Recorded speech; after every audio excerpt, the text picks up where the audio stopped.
There we go. There's me. Hi, everybody. Yes, I'm Nick Jones. I'm the CEO of Zumo. Hopefully, many of you in the room will know who we are. We're probably the biggest commercial blockchain, definitely the biggest crypto company based here in Scotland, founded in 2018 and based in Edinburgh.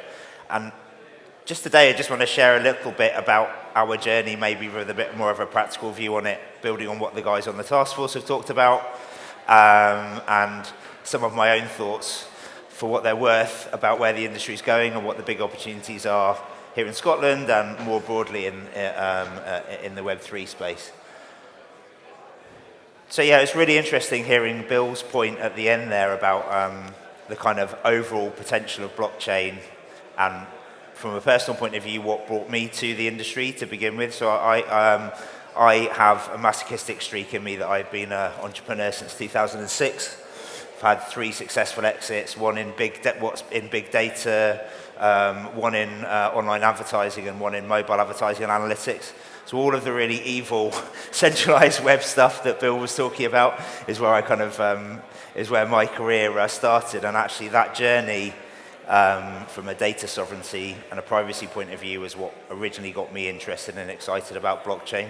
Actually, the crypto bit for me was not my gateway. I'm not from a financial services or a banking background. They're usually the people who get excited about Bitcoin first. My gateway, my entry point was actually blockchain, disruptive nature of the technology, how it can disrupt all of these things that we were starting to feel pretty uncomfortable about at the time with kind of centralization of data. And then, the financial applications are kind of another layer on top of that. So I'm going to mix my metaphors quite a lot and move between crypto and digital assets and blockchain and Web3 because they're all the same. It's all just different words for the same thing. So excuse me while I do just use them wherever it's convenient. You know, if I'm in a room full of bankers, for example, at the moment, I'm definitely talking to you about digital assets, not crypto. Probably at this audience, we're here talking about crypto. If we're in Lisbon, we're probably talking about Web3. It's all kind of different ways of skinning the same cat.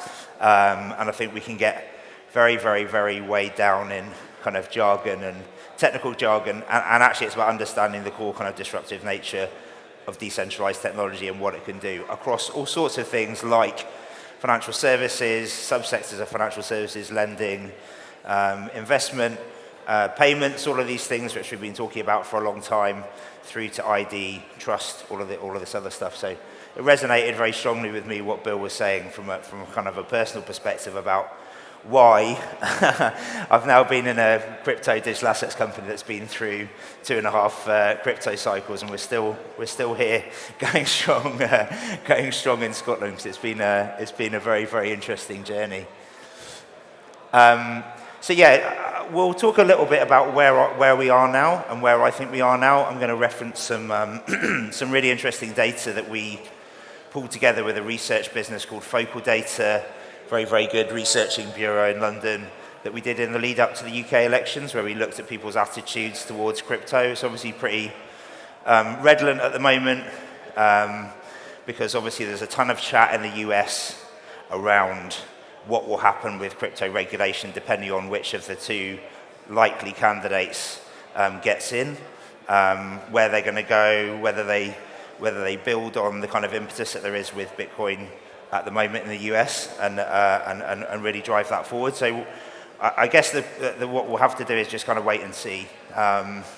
So I guess that will be one of the key themes today. There'll be 4 themes that we're going to touch on as we look through all of these. So the first one is the one that doesn't get everybody's pulses racing, but it's possibly the most important, and that's policy and regulation. There's never been a point in the history of Web3 and crypto where the next steps in terms of policy and regulation will set the tone for what the next 5 years look like. So it's a very, very important phase, and it's very important that we all understand exactly where the regulated and policy-driven opportunities are, and then where there's opportunities where regulation and policy doesn't touch, because there's opportunities in both commercially and for governments, but we have to understand what the 2 are. The other one that Bill touched on is kind of tech maturity. So where are we from a technical maturity and an adoption point of view? I'm not a technologist. Don't ask me any really difficult technical questions. My CTO is sitting over there. He's happy to answer any really, really difficult technical questions that you might have.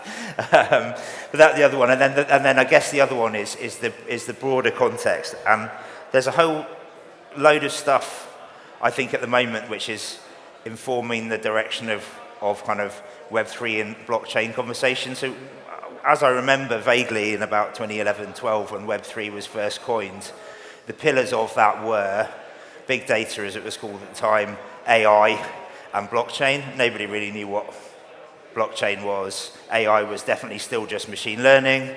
So there's a lot of things there that were all fairly nascent. And if you fast forward 12, 13 years, we're at a point where generative AI in particular is starting to make massive, massive inroads into how people work, and will continue to have massive, massive impacts in terms of how people work.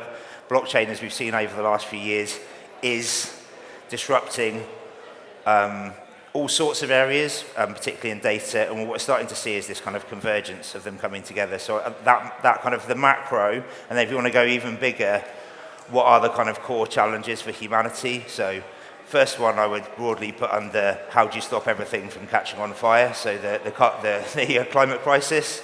And the second one, interestingly enough, is another one that we've made for ourselves, which will be, do we realize the full potential of AI for good and for kind of human good? And those they're like the two kind of core humanity challenges. So when we're looking at all this stuff, it's very, very, very easy when you work in crypto to just look at whether Bitcoin's gone up and down, and of course we all want it to go up. We probably all want most of the currencies to go up. We've probably all got a few that we'd secretly like to go down.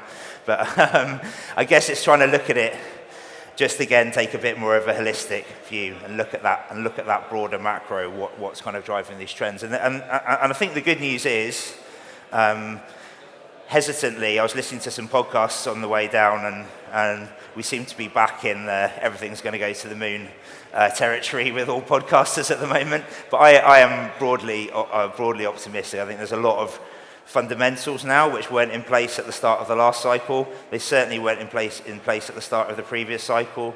So we're seeing some better fundamentals across all those areas. So regs and policy, tech maturity, financing and kind of institutional adoption, because if no one's using it, apart from a tiny subset of people who have got the appetite for the complexity of things like DeFi, if none of those things are happening, then nothing's going to move forward. So yeah, we'll take a quick look at that, and then the building blocks of what we think this kind of sustainable implementation is. So what gives this kind of longevity, and what makes sure that we get, more deeper, long-lasting projects than some of the kind of,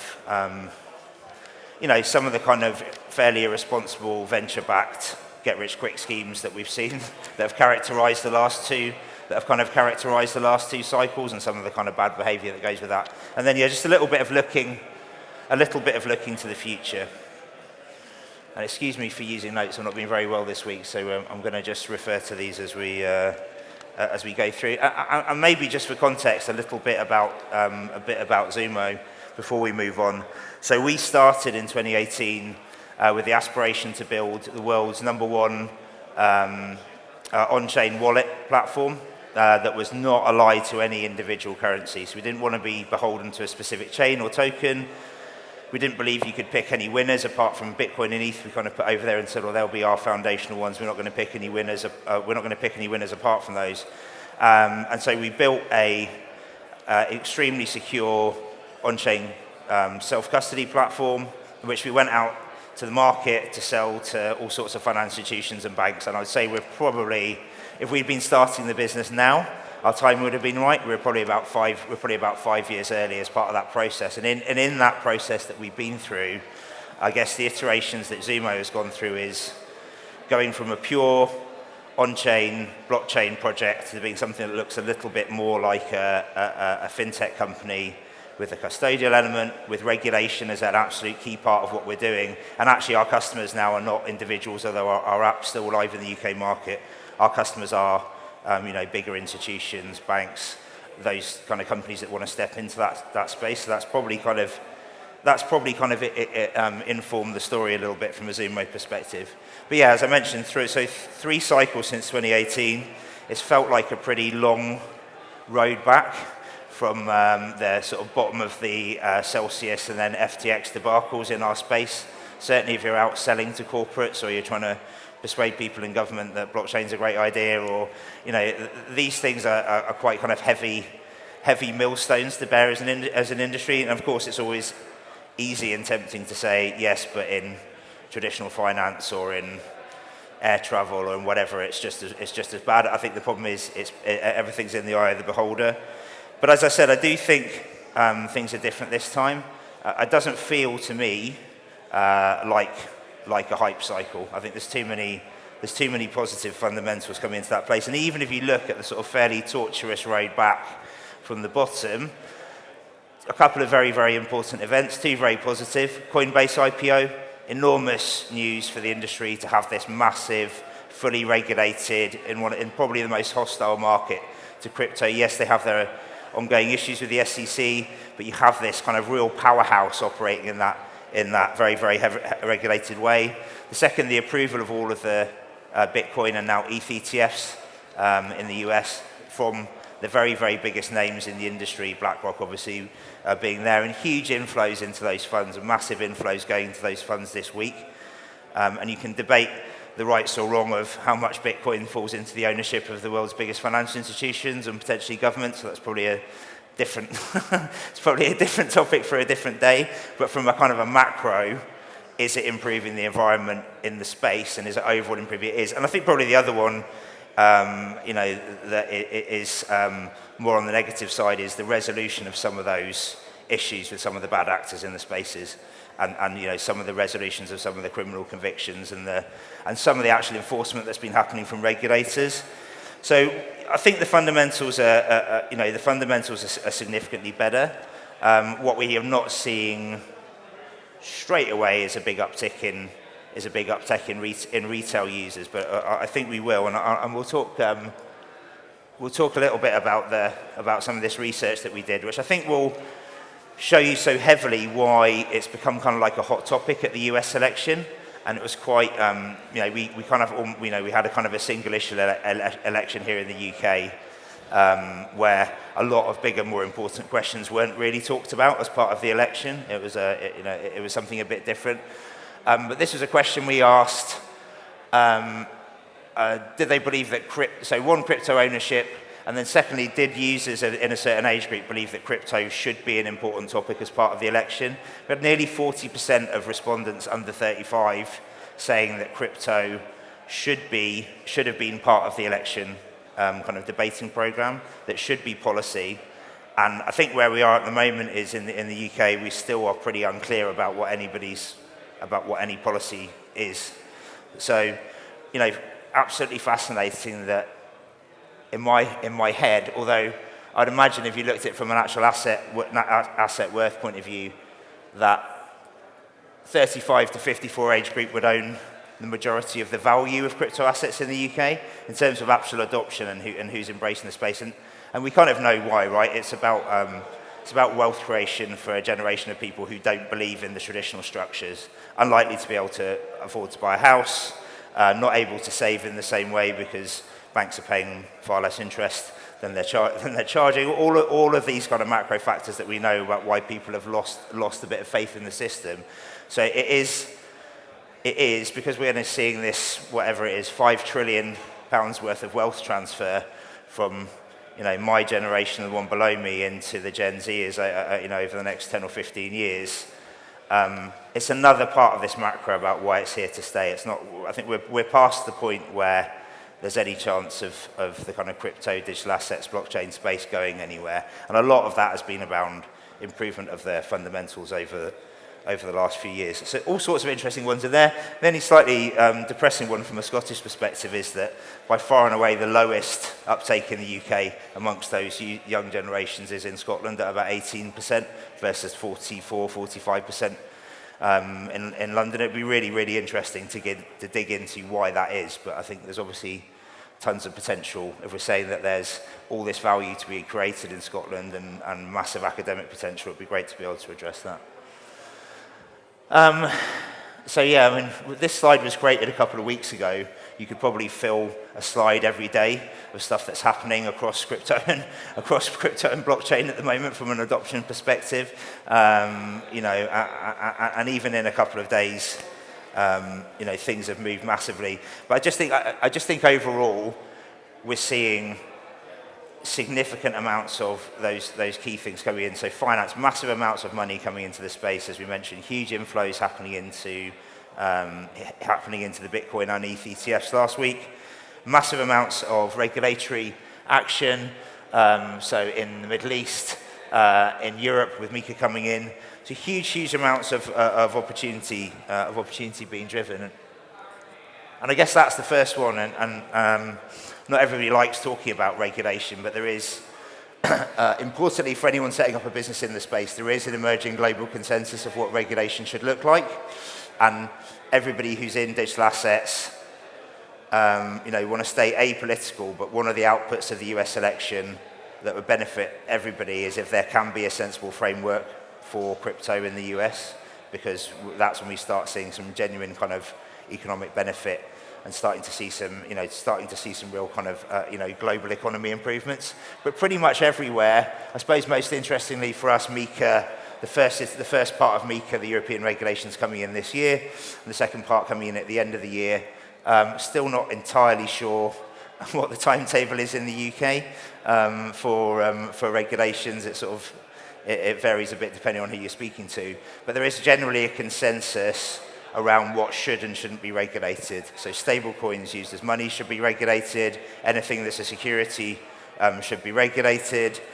Stuff that's happening on DeFi and on-chain is probably not likely to be regulated. So you're starting to see, again, kind of opportunities in the both. But generally a global consensus starting to emerge. And that is incredible. The pace of change in that, if I put that slide up 18 months ago, it would have looked fundamentally different to that. So you're really starting to see that. And what you're really seeing in the US is a country that was probably sitting on the sidelines slightly, now coming into that space. And it's being led by economic arguments, say BlackRock's performance on their ETF, as I'm sure, driving that on. So regulation coming through, I guess alignment of what's happening in blockchain with the other big macros that we're talking about. So one of the most exciting things from my point of view at the moment is crypto and blockchain being used to support green investment and ESG investment, something that we've embraced at Zumo. We'll have a lot of time to talk about it now, but I'd love people to have a look at Zumo Oxygen, which is our solution for companies to procure renewable energy to offset all of their digital asset activity. We're working with a number of large banks and asset managers to help them have carbon neutral investment strategies around digital assets. Again, it's kind of picking global challenges, blockchain technology from a purchase point of view, but also being able to use the immutable quality of blockchain from a proofs perspective to say, yes, we own these, we don't have to worry about any bad publicity around carbon credits, etc. Yeah, so I guess, what does it all mean for Web3 and where we're going? From my point of view, where we are now feels a long way away from where we started. Building a pure on-chain wallet that users and businesses were going to be able to interact with. And then we've been through this centralization of a decentralized industry and where all the issues have occurred with that. What happens when you try to run decentralized businesses in a very centralized way without any real governance structures in place. So for me, the opportunity is how we move forward and leverage all of the killer apps of the on-chain piece.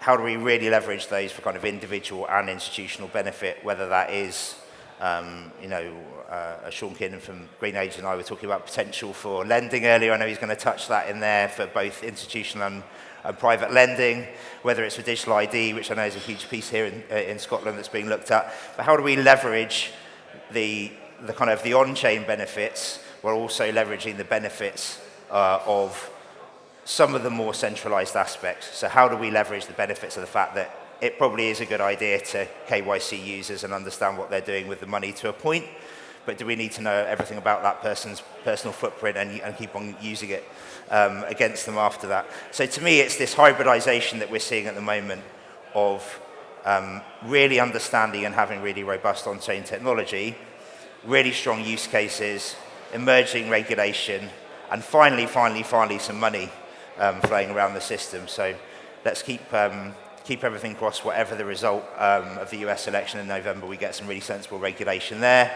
Usually that drags the UK along with it, and we get some sensible regulation here. And we can really talk about 2025 as the next bull run, the next exciting time. Thank you.